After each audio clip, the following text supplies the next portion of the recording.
깊이가 다른 경제 콘텐츠 3프로TV 오늘 아침 라이브 이주호 정영진입니다. 네 반갑습니다. 네, 반갑습니다. 11월 5일 오늘은 수요일이고요.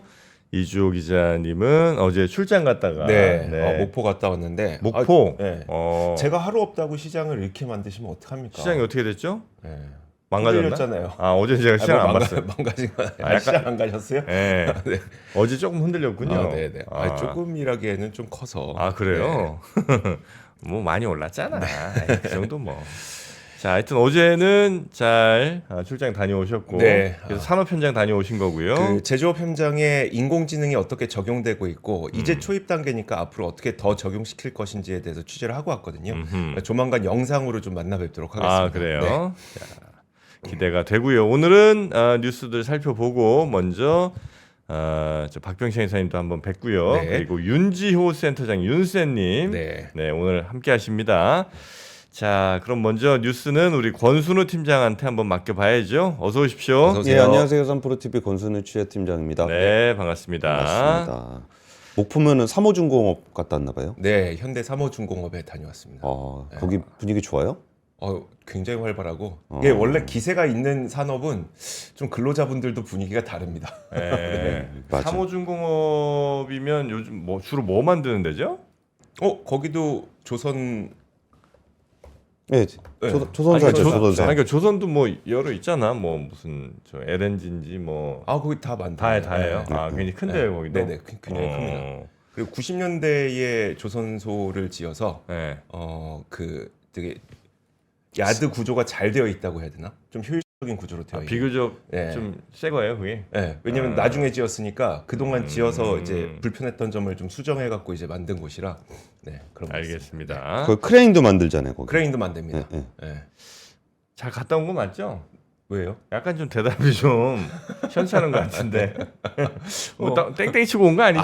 아니 근데 정프로님 질문이 네. 조선사에서 뭐 만드냐 그러면 그게 너무 질문이 자동차 공장에서 뭐 만드냐 그러면 자동차 만든다고 얘기할 수밖에 없는 거여가지고. 네. 나 그래도 뭐 여긴 뭐 무슨 저 컨테이너 전문입니다라든지 아니면 뭐 이제 소형 선박이나 뭐 중형 선박 전문이다 뭐 이런 게 좀 있는 줄 알았죠. 그거는 이제 미포조선 정도가 탱커를 좀 주로 잘 만드는 거. 야드가 좀 짧아요 거기가. 3호는 꽤 커요. 쌍으로 커요. 알겠습니다. 하여튼 잘 분위기 좋다 이거죠. 네. 네, 미국 증시는 분위기가 안 좋습니다. 안 좋겠지 우리가 안 좋았는데. 나스닥 2.07% 큰 폭으로 하락했고요. 다우존스는 0.53% 하락, S&P 500은 1.17% 하락했습니다. 어제 코스피가 2.37% 하락했어요. 2.37? 네, 좀 많이 빠졌어요. 그러네. 그래갖고 최근에 좀 그런 분들 있잖아요. 좀 뒤늦게 들어오신 분들. 네. 그런 분들 입장에서 좀 이렇게 많이 오른 분들은 좀 빠져도 그냥 지금 정프로님 같은 마인드. 네. 뭐 이 정도 올랐으면 이 정도는 빠져야지 라고 생각하시는 분들은 좀 미리 사신 분들이고 네. 막판에 들어오신 분들은 왜 나만 들어가면 이렇게 빠지냐 그런 고민들을 하고 안 계실 들어간다고 타이밍인데 했지 뭐 이런 느낌이군요. 그러니까 네. 그럴 때 이제 우리의 또 윤지호 윤센 네. 님이 딱 오늘 타이밍에 나와주시는 게 참 감사한 것 같습니다. 삼전 하이닉스가 5% 넘게 빠졌네요. 그죠. 어제 좀 흔들렸죠. 네. 5% 넘게 빠졌어. 자, 그럼 봐봐. 뉴스 하나. 이게 그 처음 들어오신 분한테 5% 딱 맞으면은 그럼 큰일 나죠. 굉장히 네. 좀 당황스럽습니다. 네. 예, 미국 증시 상황에서는 이제 팔란티어 같은 경우가 이제 실적을 잘 냈는데도 한 7.9 거의 8% 가까이 떨어졌어요. 물론 여기서 올해 팔란티어가 뭐 한 150% 이렇게 올랐으니까 거기서 뭐 8% 정도 떨어지면 어떠냐 이렇게 생각할 수도 있겠지만 뒤늦게 들어간 분들한테는 좀 당황스러운 상황이 될 겁니다. 그러면서 지금 AMD도 3.7%, 엔비디아도 4%, 테슬라도 5% 이게 다 떨어졌어요. 네. 그러니까 이걸 보면서 이제 다들 얘기하는 거죠. 떨어지면 뭐다? AI 버블이다. 이렇게 또 얘기를 하는 목소리들이 좀 나오고 있습니다. 근데 그러니까 윤세님의 얘기를 좀 들어보긴 해야 되겠지만 그러니까 AI 버블은 저는 아직 AI 버블이 올 거다라는 얘기지 왔다는 얘기라고 해석하기는 좀 어렵다고 보거든요. 네. 원래 버블이라는 거는 그러니까 레버리지가 이렇게 확 같이 붙어줘야 이 버블이 붙어요. 네. 그러니까 생돈으로 들어가는 거는 별로 버블이라고 잘 안 합니다. 근데 이제 그러니까 뭐 $1,000억 오픈 AI 주고 오픈 AI가 칩 사고 네. 그 그런 순환고리들이 만들어지면서 야 이거 버블 아니냐라고 얘기할 수 있는 부분들은 이제 좀 나타나고 있는 것 같기는 해요. 근데 그러면은 뭐가 갈 건데라고 했을 때는 네. 다시 또 AI 얘기를 할 수밖에 없게 되는 상황이라 뭐 조정으로 생각은 드는데 그러면은 이게 어떤 관점인지 주식 관점에서는 이제 윤지호 대장님 말씀을 네. 한번 들어보시는 게 좋을 것 같습니다. 네. 야, 환율도 많이 올랐네. 지금 1,444원이네요. 1,400. 44원. 네. 많이 올랐네. 네. 자, 뉴스 하나하나 가보겠습니다. 네, 첫 번째 뉴스는요. 그 이제 후속 작업 해야죠. 그 대미관세 네. 관련한 후속 작업들이 좀 진행이 되고 있는데 사실 이런 것들이 중요합니다. 이제 그쵸. 화려하게 우리가 에이펙에서 이제 화려한 얘기들이 좀 오갔다면은 진짜 일은 이제 마무리를 해야 되는 게 네. 되게 중요하죠. 그래서 이제 조만간 이제 팩트시트 발표되는 것도 이제 꼼꼼하게 내용 좀 따져봐야 되고요. MOU 서명도 이제 좀 진행이 될 예정이라고 합니다. 뭐 내용을 간단하게 정리를 해드리면은 3,500억 달러 규모의 대미 투자를 하는데 2,000억 달러는 현금 투자한다. 네. 그 중에 연간 투자 상한을 200억 달러를 묻고 1,500억 달러는 마스카 펀드 프로젝트로 별도로 네. 편성해서 이건 한국에서 좀 주도권을 가져간다. 이런 얘기들이 좀 있습니다. 자동차 관세를 25%에서 15%로 낮추는 거는 확정이 됐고 네. 반도체와 의약품에 대해서는 최애국 대회를 제공하는 거. 네. 그러니까 다른 나라들이 받을 때 딱 그 정도 수준으로 받는 이렇게 얘기가 좀 되고 있습니다. 그 김정관 산업부 장관이 좀 알게 모르게 이 프로젝트에서 제일 열심히 실무를 띄었던 분인 것 같아요. 네. 그 러트닝 장관하고 뭐 문자 주고 받은 내용들도 좀 나오고 막 그런 거 보니까 이게 뭐 언제 마무리될 것 같냐라 그랬을 때 아직까지 확정은 좀 못 하고 있는 것 같다고 합니다. 근데 여기서 참 그런 부분들도 인상적이더라고요. 이게 그 언제를 기점으로 그 관세 15%가 적용되냐라고 네. 하면은 협의가 됐던 거는 지난 7월인가 8월인가 그랬죠. 그러니까 그때를 기점으로 해서 네. 7, 8, 9, 10, 11에 냈던 관세를 소급 적용해야 된다. 네. 돌려줘라. 뭐 이렇게까지 얘기를 우리나라에서 하고 있나 봐요. 네. 근데 미국에서 그걸 안 받을 것 같다는 거죠. 네. 그래서 그러면은 이게 좀 우리가 법안을 제출한 정도 날짜는 소급을 해줘야 된다. 네. 그게 이제 11월 1일입니다. 예. 그래서 그런 것들을 감안해서 좀 적용을 하고 있다는 것 같고요. 그러면은 지금 뭐 1일 이후에 냈던 것들은 또 환급을 해주겠죠. 네, 네. 근데 참 그 정의선 회장이 그 에이펙에서 이재명 대통령 만났을 때 막 감사합니다 막 그거 했었잖아요. 네. 야, 이렇게까지 해주면 진짜 감사합니다 소리 나올 것 같아요. 음. 이게 자동차 회사들 GM 네. 메리바라 회장 와야 되는 거 아닙니까? 그쵸. 네. 뭐 한국 GM에서 수출하는 거 네. 관세 소급 적용해주면은 감사합니다 해야죠. 그쵸, 그쵸. 그래서 GM도 그런 얘기를 좀 해야 되지 않을까 싶기도 하고 그리고 미국 내에서 생산되지 않는 천연 자원에 대한 무관세 조치를 별도 협의를 통해 한국 측 주장이 수용될 가능성이 높아진 것으로 좀 알려지고 있습니다. 그러니까 이런 부분들은 제가 보기에 이거는 고려해온 관련한 얘기인 것 같아요. 네. 안티모니 같은 거, 뭐 게르마늄은 지금은 안 나오는 것 같긴 한데 좀 나올 거니까. 네. 그러니까 희귀금속 관련한 것, 인듐 뭐 이런 것들 좀 파는 거 있는데 거기에 그 무관세 조치가 네. 좀 적용되지 않을까 싶고요. 항공기 부품에 대한 무관세 원칙을 MOU에 반영하는 것. 뭐 이런 내용들도 좀 담겨 있습니다. 우리나라가 항공기 부품을 미국에 수출하는 게 뭐가 있는지는 저는 지금 떠오르는 거는 딱히 없긴 합니다. 네. 그래서 이런 내용들이 좀 공개가 될 거다라는 얘기가 있고요. 그러면서 이제 김정관 장관 얘기가 이제 그러면 우리가 내놓은 건 뭐가 있냐라고 했을 때 디지털 관련한 입법이나 정책을 결정할 때 미국 기업을 차별하면 안 된다. 네. 뭐 이런 얘기들이 비관세 분야 합의 사항에 들어갔다고 합니다. 이게 비관세 분야 합의 사항에 그 디지털 입법 관련한 게 들어갔다 그러면 그런 게 뭐가 있지라고 생각이 드시는 분이 있을 텐데 네. 인앱 결제 이런 거 그런 거 우리나라가 전 세계에서 제일 강합니다. 그리고 예전에 그 제가 어떤 모임 세미나 같은 데 한번 네. 갔었는데 그때 한국 사람이 저까지 해서 그 3명이 주최 측 말고 네. 3명이 나갔고 EU에서 되게 많이 왔었어요. 유럽연합이요? 네, 유럽연합의 그 무슨 전파 관리위원회 같은 그 위원회 위원들이 이렇게 와가지고 네. 거기서 우리나라의 디지털 규제 관련해서 이게 배워갔어요 혹시? 청문을 하러 왔더라고요. 저는 규제는 EU가 워낙 세죠. 세니까 EU 위원들한테 왜 왔나 싶었는데 인핵 결제나 이런 부분들은 우리나라가 제일 강해서 그래서 좀 와서 좀 배우러 왔다 그래가지고 우리가 그런 게 있었어 했는데 이게 외국에서 느끼기에는 좀 이런 부분들이 좀 부담이 좀 됐었던 것 같습니다. 네. 그러니까 김정관 장관은 기울어진 운동장에서 협상을 시작했는데 기울어진 정도를 해소하는 정도에 그쳤다. 뭐 고생 많이 했다고들 얘기하시는데 저는 좀 아직 씁쓸함이 좀 남아있다 이런 얘기 좀 했습니다. 그리고 피터 헤그세스 이분 전쟁부 장관, 네네. 그러니까 미국 전쟁부 장관이 그 국방부 청사, 우리나라 국방부 청사입니다. 네. 여기 합동 기자회견에서 트럼프 대통령이 승인한 핵 잠수함 도입 관련한 부분들을 다시 한번 확인드리고 그 트럼프 대통령 얘기하는 건 저는 솔직히 잘 안 믿거든요. 네. 근데 그게 이제 하달이 돼서 실질적으로 좀 진행이 되고 있는 것 같습니다. 그 군 당국에서 최선을 다해 적극 지원할 것이다. 라고 좀 얘기를 했고 2030년대 중후반 진수를 목표로 핵 잠수함 건조를 TF를 만들기로 했다라고 좀 얘기했습니다. 그럼 목적은 뭐냐?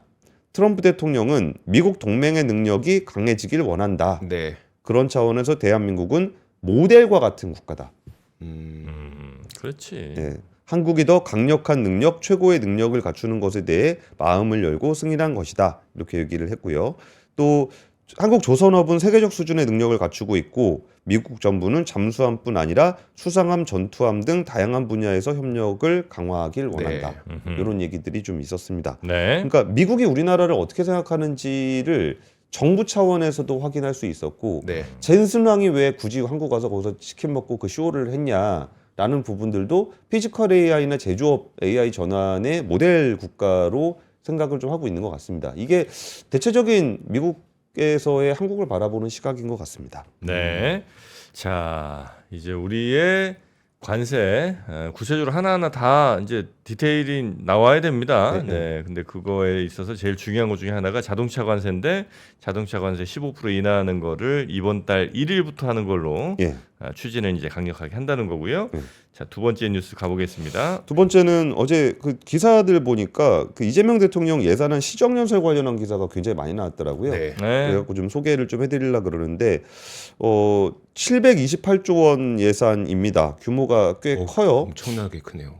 근데 어떤 쪽 예산이 큰지 많이 증가했는지를 보니까 R&D 분야가 19.3%로 가장 많이 증액이 됐습니다. 근데 이거는 전에 워낙 감액이 좀 크게 돼서 네. 그 부분도 반영이 좀 되다 보니까 R&D 예산이 19.3%로 가장 높았고요. 다 작년 대비죠? 예. 네. 산업 분야가 14.7%.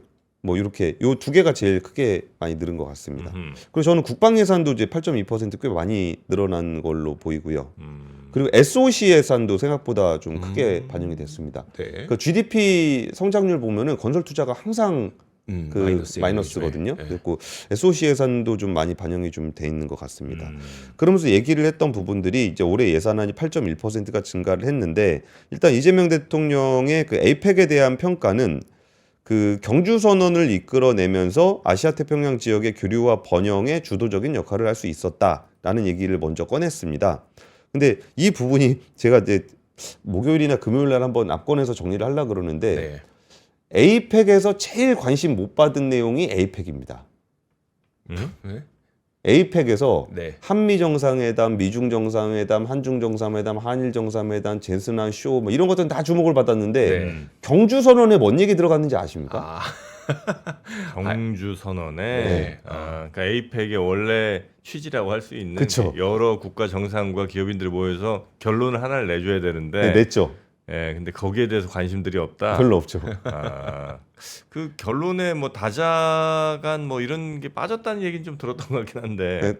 다자간 그 무역 관련한 얘기들이 빠진 건데, 근데 그 부분들이 좀 빠진 부분들이 좀 아쉽긴 한데 어쨌든 경주 선언이 나왔다는 건 되게 큰 겁니다. 네. 그러니까 최근에 다자기구 치고서 멀쩡하게 운영되는 데가 없어요.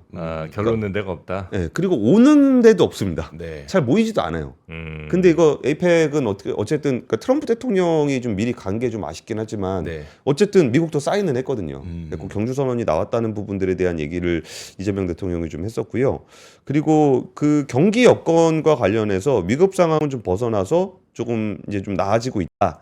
그러니까 1분기 마이너스로 했던 경제 성장률이 3분기에 1.2% 반등하면서 6분기 만에 최고치를 기록했고 주가지수 4천 돌파했다. 요 얘기를 좀 했었고요. 네. AI 관련한 얘기를 정말 많이 했습니다. AI에 관련한 얘기를 하면서 AI 시대의 고속도로를 구축해 도약과 성장의 미래를 열어야 한다. AI 시대 미래 성장과 재정의 지속 가능성까지 고려한 전략적 투자인 만큼 국회에 적극적인 협조를 당부드린다. 이런 얘기를 좀 했습니다. 근데 AI와 관련해서 고속도로 얘기할 때 처음에 우리가 AI 데이터 센터 얘기할 네. 때 그 설명하기가 되게 어려웠거든요. 그러니까 지금은 잘 기억이 안 나실 거예요. 그러니까 데이터 센터 그거 왜 만드는 거냐. 데이터 센터 여기저기 많은데 네. 굳이 왜 데이터 센터를 만들어야 되고 그게 왜 이렇게 비싸고 뭐 이런 얘기 했을 때 제가 설명할 방법이 별로 없어가지고 이제 인프라라든지 경부고속도로 같은 거 만드는 거라고 인프라라 그랬죠. 예, 네. 그래가지고 예전에 인터넷 망 깔듯이 네. 인터넷 망을 깔아야 이제 인터넷 관련한 공부도 하고 사업도 하고 그런 거니까 AI 데이터 센터가 그런 역할을 할 거다. 그래서 AI를 하려고 그러는데 데이터 센터가 없으면은 인프라 없이 하는 거다. 뭐 이렇게 설명하기가 되게 어려웠거든요. 네. 근데 지금은 되게 자연스럽게 받아들여지는 것 같아요. 인식되고 있는 것 같아요. 네. 네. AI 데이터 센터가 고속도로 같은 인프라 역할을 한다. 이런 얘기들을 하니까 이번에 예산에도 이제 한 10조 원인가 반영이 됐을 거예요. 네. 그리고 이제 국민성장펀드 관련해 가지고 또 크게 돈이 들어갈 부분이라 AI 관련한 부분들을 굉장히 강조를 했었고 그 어제 이주호 기자가 다녀왔던 그 로봇, 자동차, 조선, 가전, 반도체 이런 분야의 AI 전환을 네. 하는 부분들에 그 한 5년간 6조 원을 투입하겠다. 그러니까 이거는 만약에 못하면 우리가 중국에 지금 있는 제조업까지 다 넘어갈 수도 있습니다. 네. 그래서 이 부분들은 좀 AX라고 보통 맥스라고 보통 얘기하더라고요. 맥스. 매니팩처링, 네. 뭐 AI 전환. 전환 이렇게 좀 얘기를 하고 있습니다. 근데 제가 어제 다녀와서 보니까 그러니까 우리가 조선업 뭐 이렇게 납기도 잘 맞추고 생산성도 좋고 이런 얘기 하잖아요. 네. 그래서 왜 그런지에 대해서 우리는 지금까지 뭐 한국인들은 손맛이 좋고 성실하고 근면성실한 손맛. 이런 얘기를 했는데 제가 어제 보니까 시스템이 잘 갖춰져 있더라고요. 납기를 그래요? 잘 맞출 수 있을 만한 시스템을 갖췄더라고요. 아 그래요? 적지 공간도 데이터화해서 이 어디가 비었는지 어디가 찼는지 이거 다 체크하고 있고 공정이 어디가 밀렸는지 어디가 그 좀 빠른지 이런 거 다 체크하고 있고 네. 이게 실시간으로 되니까 아 그러면 그러니까 이런 게 인공지능이 제조업의 접목이 돼서 생산성을 높인다는 게 이런 거구나라는 거를 어제 좀 봤었거든요. 그래서 그 내용을 참 놀고 온 거 아니라니까요. 아니 그러니까 거기에 있는 그러면 우리 이주호 기자가 이제 지금 투입되더라도 시스템이 워낙 잘 돼 있으니까 가능합니다. 아 그렇다는 거죠? 예를 들어서 예. 용접에 제가 투입될 수 있어요. 그래. 근데 못한다고 혼나겠죠. 뭐예요? 아니 이게 모니터링을 다 하고 있으니까 이주호 기자가 만약에 생산성이 떨어지면 그 부분들이 모니터링이 돼서 바로 조치가 가능한 거죠. 그렇죠. 근데 이주호 기자 놓고서 걔가 잘하고 있는지 못하고 있는지도 몰라가지고 네. 나중에 보니까 이주호가 놀고 있네 한 달 있다 알면 안 되잖아요. 안 되죠. 네. 거의 점심 먹고 들어가면 이제 바로 걸리는 거죠. 얘 이게 뭐야 이게 그래서 이주 노란데. 알겠습니다. 하여튼 굉장히 우리가 산업 시스템 같은 것들도 네. 뭐 공장별로 혹은 산업별로 잘 구성이 좀 돼 있는 것 같다. 네. 예, 그건 뭐 바람직한 일인 거죠. 그거는. 앞으로 더 가야죠. 근데. 예, 이렇게 또 잘 돼 있으니까 엔비디아 젠슨 황이 우리한테 이렇게 GPU 이렇게 투자하면서 네. 해보려고 하겠죠. 네. 자, 세 번째 뉴스 얼른 갑니다. 세 번째 뉴스는 KT가 해킹 피해가 있었잖아요. 네. 그래서 이제 전 가입자를 대상으로 유심교체 무상으로 이제 시행하기로 했다고 합니다. 이사회 열어서 전 고객 대상으로 한 유심교체 실시를 의결했다고 합니다. 이게 뭐 그 노출된 사람은 한 22,000여 명 그리고 362명 정도가 무단결 소액 결제가 됐습니다. 그러니까 SKT 같은 경우가 그 범위는 더 넓었는데 거기는 실질적인 피해 쪽은 얘기가 없었잖아요. 네.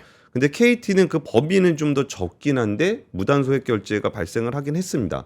그래서 SKT가 이제 선례가 좀 있다 보니까 이번에 유심 교체는 전 고객을 대상으로 하기로 했습니다. 네. 그래서 이게 그 다음에 나왔던 그 위약금 면제, 그 다른 데로 이제 이동을 할 때 위약금 면제 여부는 이날 이사회 안건으로 상정되진 않았다고 합니다. 근데 그 위약금 면제를 해주면 어디로 가야 되죠?